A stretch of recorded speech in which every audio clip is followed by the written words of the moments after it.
Olá, amigos do Esporte a Motor. Quem poderia imaginar que um país voltado ao ciclismo, vôlei, iatismo e futebol um dia se tornaria o país do automobilismo? O que 13 pilotos medíocres tentaram sem resultado desde os anos 50 até os 2000, um único rapaz de 17 anos conseguiu de forma definitiva, tornando a bandeira e o hino holandês os mais conhecidos e ouvidos nos pódios da Fórmula 1. Daqui a pouquinho, depois da vinheta, vamos mostrar este país e seu povo simpático e extremamente valente no eterno combate ao risco de invasão do mar. São os temas de mais este pré-GP que tem o apoio do Petronas Synthium com tecnologia Cooltech e do BRB, o Banco de Brasília, que abraçou o automobilismo brasileiro.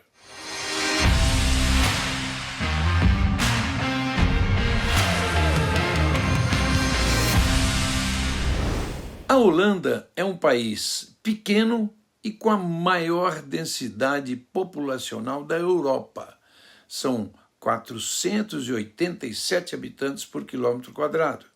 Uma população de pouco mais de 17 milhões de habitantes, praticamente o que o Brasil tem apenas na Grande São Paulo. Metade do território holandês está a menos de 1 metro acima do nível do mar e 26% está abaixo. Daí vem o nome oficial de Nederland, que significa Países Baixos. Ao longo dos anos, os holandeses desenvolveram a técnica de drenagem.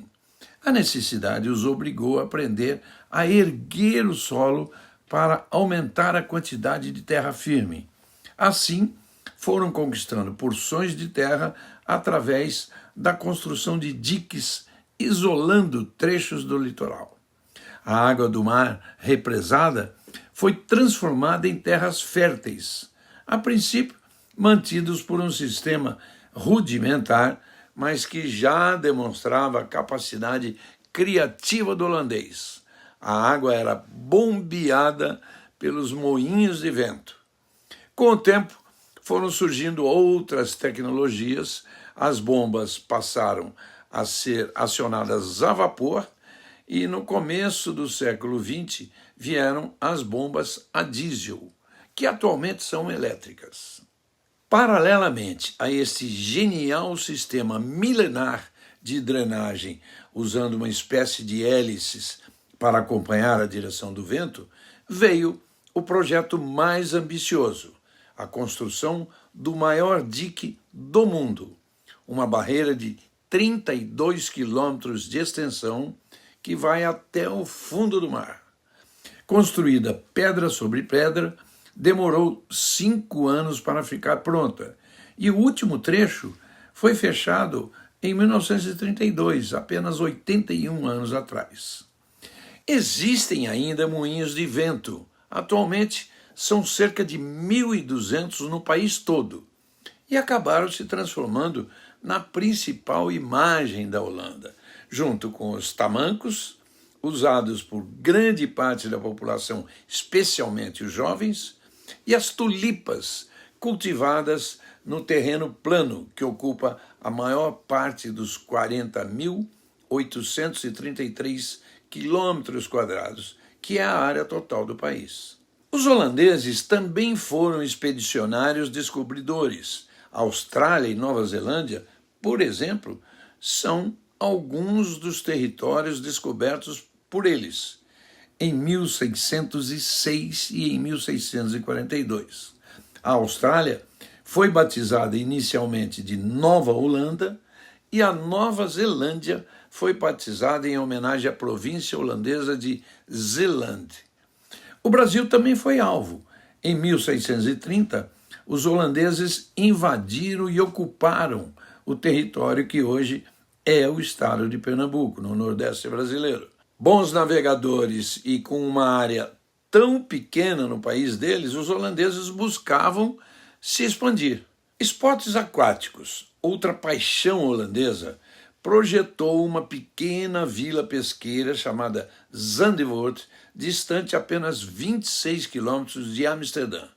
A vila existe, na verdade, desde o ano 1100, mas foi com a construção da primeira ferrovia ligando Amsterdã ao litoral que a região explodiu como uma das principais atrações turísticas do país. Suas praias têm largas faixas de areia, mas olha, venta tanto que a prefeitura construiu paredes de vidro para proteger os turistas da areia levantada pelo vento. Quem quiser arriscar um mergulho é só abrir uma das passagens de vidro e andar pela praia. Mas atenção, vale o aviso e preste muita atenção de que o Mar do Norte, mesmo no verão, é gelado. Os holandeses são conhecidos pelo seu hábito saudável de pedalar. Há mais bicicletas do que pessoas no país. Guardem bem esses números. Existem 22 milhões de bicicletas para uma população de 17 milhões e meio de pessoas. 58% das pessoas com idade acima dos 12 anos pedalam diariamente. Só em Amsterdã existem 140 bicicletarias e o estacionamento para bikes vizinho da estação ferroviária tem simplesmente 10 mil vagas. Isso sem contar os muitos pontos em que os turistas podem alugar bicicletas. Por 20 euros, mais ou menos R$ 120, você tem o direito de pedalar o dia todo por parques ou pelas ruas incrivelmente planas da cidade. Por isso, essa paixão pela bicicleta. A Amsterdam Bicycle Network, complexo de ciclovias oficial da principal cidade holandesa, tem 767 quilômetros de extensão, um número ainda mais impressionante se compararmos ao baixíssimo número de carros no país, perto de 9 milhões. A Holanda teve 13 pilotos disputando ao menos um GP, mas nenhum deles tinha vencido corridas antes de Max Verstappen, inclusive o pai dele, Jos Verstappen, que foi companheiro de Michael Schumacher, isso na época da Benetton. Nessa época, Max costumava frequentar os boxes durante os treinos e era admirador de Schumacher. Quem poderia imaginar que ali estavam duas figuras de gerações diferentes que deixariam seus nomes na melhor parte da história da Fórmula 1. Hoje o país, tradicionalmente lembrado pela arte extraordinária de Vincent van Gogh, é conhecido também como a terra de Max Verstappen. Claro, embora a primeira corrida na história de Zandvoort tenha sido realizada em junho de 1939, em um circuito de rua, foi, na verdade, durante o período pós-Primeira Guerra Mundial, em 1948, que a Holanda surfou na onda de entusiasmo pelo esporte a motor, que tomou conta da Europa e que levou à criação de vários autódromos, entre eles o de Silverstone, onde 2 anos depois, em 1950, seria inaugurado o Campeonato Mundial de Fórmula 1. Assim nasceu o circuito de Zandvoort, inicialmente usando alguns trechos de rua. Mas o primeiro GP válido pelo Campeonato Mundial só foi disputado em 1952. Vitória de Alberto Ascari, liderando uma trinca da Ferrari. Michael Schumacher nunca participou do GP da Holanda. Ayrton Senna chegou a correr em Zandvoort, mas só foi ao pódio com um 3º lugar em 1985. Aliás, um pódio com Niki Lauda, Alain Prost e Ayrton Senna. A única vitória brasileira foi de Nelson Piquet, de Brabham, em 1980. Piquet também tem 2 poles no circuito, em 83 e 85.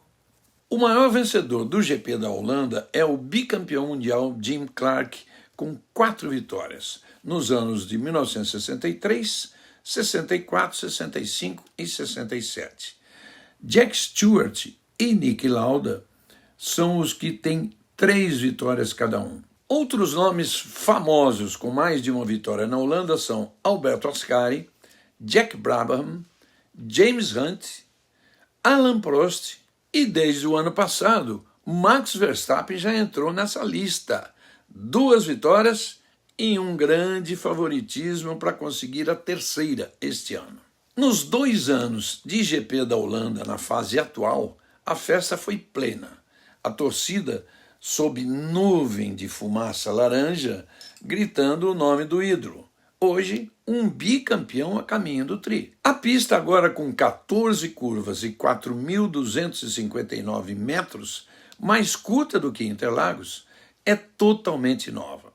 Da pista antiga, sobrou a famosa curva Tarzan, sempre a mais perigosa do circuito e palco de muitos acidentes no passado. Mas as maiores atrações do novo circuito passaram a ser as curvas inclinadas e desafiadoras. Vocês vão ver que elas permitem diferentes traçados. Por isso é mais interessante ainda. A primeira é a curva 3, conhecida por Hugenholt, e a curva 14, nomeada de Arjen Luijendijk, piloto holandês que foi destaque, mas lá na Indy. Num breve registro dos outros holandeses, o primeiro a disputar um GP foi Dries van der Lof, em 1952. No mesmo ano correram Ben Bon e Jan Flinterman. Primeiro a pontuar foi Corel Godin Beaufort, que fez 4 vezes o 6º lugar em 1962. Dos que eu vi correr, o melhorzinho era Christian Albers, que disputou 46 GPs e fez um 5º lugar. Mas era uma geração muito fraca, com Gijs van Lennep, Michael Bleekemolen, Rube Rottengatter, Guido van der Garde. Como piloto de Fórmula 1, não se pode dizer muita coisa de Jan Lammers, dessa geração também. Vamos seguir a regra de não criticar amigos. E o Lammers era um cara dos mais simpáticos da sua época, vivia junto com a gente. Então, vamos lembrar que ele é um vencedor das 24 horas de Le Mans de 1988, dividindo um Jaguar com Andy Wallace e Johnny Dumfries, e com o mérito de ter pilotado em 13 das 24 horas da prova, ou seja, ele era o piloto principal. Entre esses, Jos Verstappen, o pai de Max, foi quem mais correu, 107 GPs. Ele subiu 2 vezes ao pódio em 3º lugar. A história da Holanda na Fórmula 1 termina com Robert Doornbos, mas, embora nascido em Rotterdam, ele chegou à Fórmula 1 correndo com a bandeira de Mônaco. No tempo da Superliga, em que cada equipe, vocês se lembram, era ligada a um clube de futebol, Doornbos defendeu o Corinthians e terminou em 12º no campeonato.